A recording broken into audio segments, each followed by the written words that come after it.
we'll stop. If you want to do it, we'll let you do it. Yeah, one of the things I wanted to touch on is that if you are going to do fleet washing, you need to pick your poison. It's going to be really hard for you. It's one thing when you're doing it, you can have different levels of clean, but if you have employees that you're training to do it, you should have one basic standard of clean.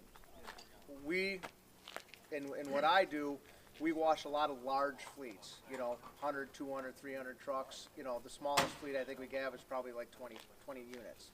And by a unit, I say this is a unit. If this was a tractor and a trailer, that would be 2 units. So our price point is going to be way lower because of the bulk washing we're doing versus Steve that might be washing 5 or 6 units at a site and get $75 to $150 a unit or more. But he's brushing everything, he's detailing everything, he'll polish the chrome, he may be putting tire shine on, it just sort of depends. He does a different level of clean. So any type of fleet washing thing that you're doing, you need to determine where you want to be. I've always liked just going. How many can I do? And I like to say that we give a $30 wash for $25 or a $40 wash for $25. We give you a good quality wash. It's going to be very consistent, and we're going to be there. And people will say there's no money in fleets, but there is money in fleets. It's just because you're charging $15 to wash a truck doesn't mean you can't make money. You got to be efficient, and you got to have volume to do it. But if you wash 10 trucks at $15 this week, that's $150 on a job.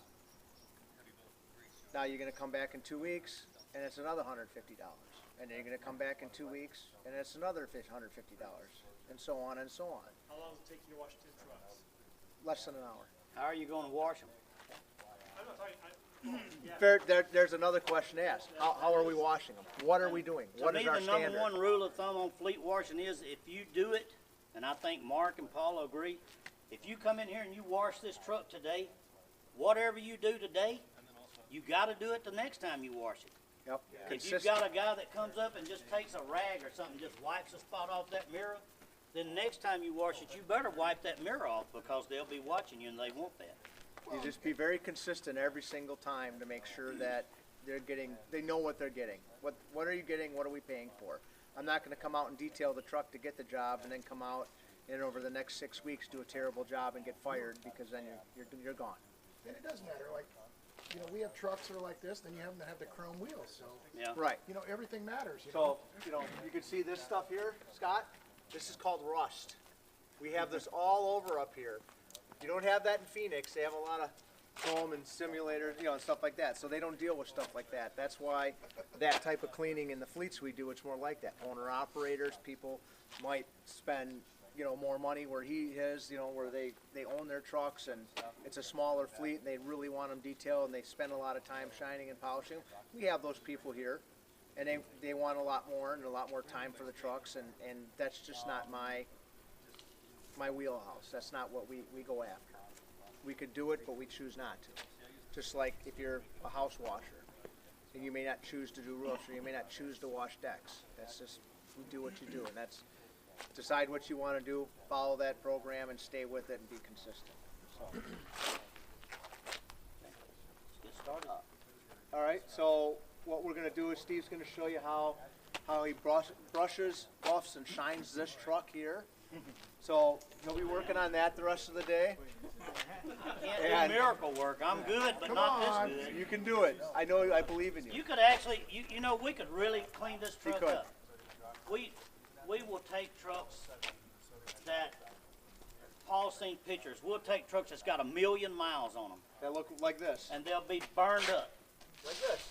And when we get through with them in one day, they'll look close to a new truck. But you're buffing them out. Yeah, we buff and wax. Yeah, well, I mean, that's my way of washing. That's the reason I said we do it different. I used to do that. I've never two-step trucks. I have trailers, but never trucks because I just never did. I've always had shiny trucks and all. And it's, to me, if this truck had polished tanks and rims on it, and I don't see how you can two-step it. I don't think you can. I say you can't. Now, some of y'all may do it every day. If you do, You then can with the right chemicals, but you have to be really quick and really good at what you're doing to prevent damage. And even then, you know, there's a 20% chance that you're going to do and some with damage. you saying that about us, the difference in the way I do stuff and the way Paul does stuff is he goes out and he works all day and works his tail off washing these trucks and makes $900. I go do one truck a day and I make $900 by doing what I do. Everybody's niche, you know, I'm inside a building. I don't have to worry about the rain. I don't have to worry. But then I've got a lot of gas tankers that we wash that are polished aluminum tanks, and we wash those. The only thing I use is Strike Force. So I'm a big Strike Force fan. I use Strike Force. We brush everything. But the cheapest truck wash that I've got where I am is $45, and I've got 18 of them, and we do them every Saturday morning. Then I've got gas tankers that, I'm not going to go into all my prices, but I've got gas tankers that we wash. We get $145, and we wash them every 2 weeks. That's $145 a truck. And the way I get $145 a truck is we'll wash this truck, and I'll take a $5 can of Meguiar's Tire Shine, and I spray the guy's tires. We'll take window cleaner, and I clean the windows, and they see that, and they like it. It's a full service wash. And that's you know. So It's what you get when you go to like a good high-end car wash or something where they clean the inside and do it, and that's his business it's model. people out there to pay it. You don't have to. Yeah. I beat myself up for years on $15 and $20 car washes. The only thing I did was wear out damn equipment, spend money on other equipment, and then I got tired of that. And me and Paul was talking, and you know, and I told him what my idea was, and he says go for it, and I did. And in the last 3 years, I have changed my business totally up. I'm actually making money now, good money. Yep. And I work 5 days a week, except I do have a crew that goes out on Saturday morning, and we start about 7 o'clock, and by 11 o'clock, I'm calling him, and we're on our way home. There's a lot of money to be made. You don't have to be cheap to make money. You can charge more if you're giving a good quality service. People are willing to pay for service and quality. And that's just what it comes down to. People will pay for service and quality, and if they don't want to pay for your service and quality, then you know, either you're not giving the service and quality they need, or you need to find something else to do. Yeah, the cheap guy on washing this truck, the cheap guy, where I live at, the way we wash it, we go in there and wash this truck, the guy that's paying 15, 20 or whatever for this truck, if he sees it washed, then he's just gonna walk by and look at it. My guys that's paying $45, $50 a truck that we are doing every Saturday, their biggest thing, I've got one customer, and his biggest thing is he'll do this. He'll walk up and look behind the front bumper. Every time he walks by, he'll look up, you know, and if it's mud up under there, he don't want that. So what does it take? It takes 2 seconds to roll around, you know, up under there. And on the back, I call it a DOT washer. You got your slack adjusters, your pancakes, your brakes on the back of the truck. If you can go by there and look down on the frame and see that, if you'll wash that off, that's a DOT washing. That's $15 more for that washing. Yep. Just little things Springs. like that. Any little springs, the frames, you know. Springs, oil hubs, so they can see if they got the sight glasses in here. That's a key point. The springs in the back, so they can see the springs in the front, so they can see if they got busted springs when they do their inspections.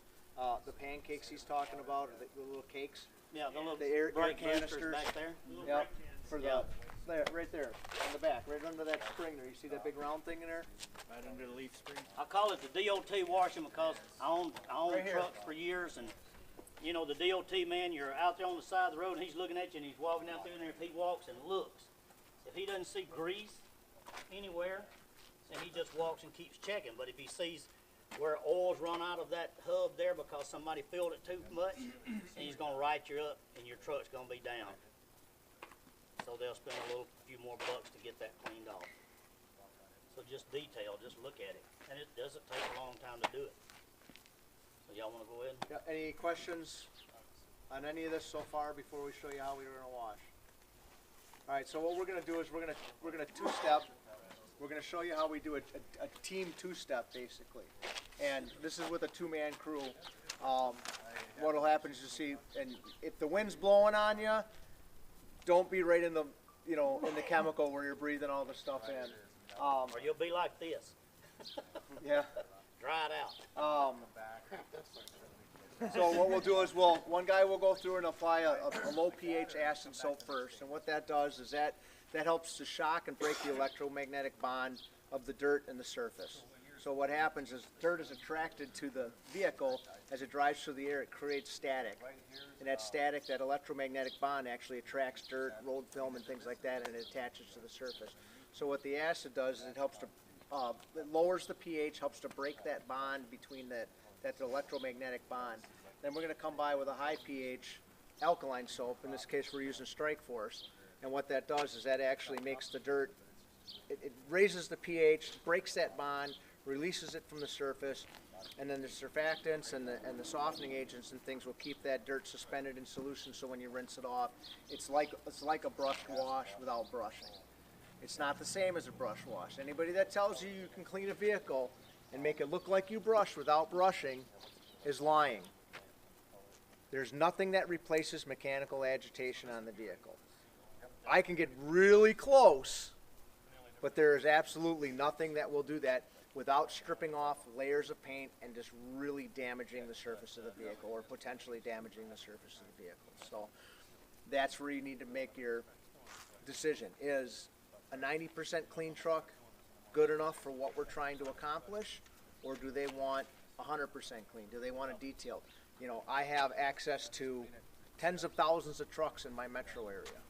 So it's easy for me to do a two-step wash and go out and find work and do this type of stuff. He's in a much smaller metro area. He might have access to thousands of trucks.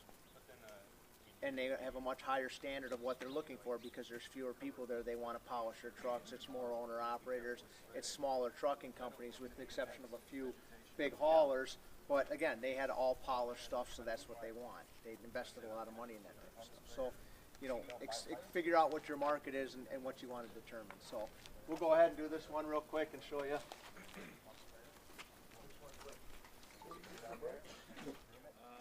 Well, like aluminum braid?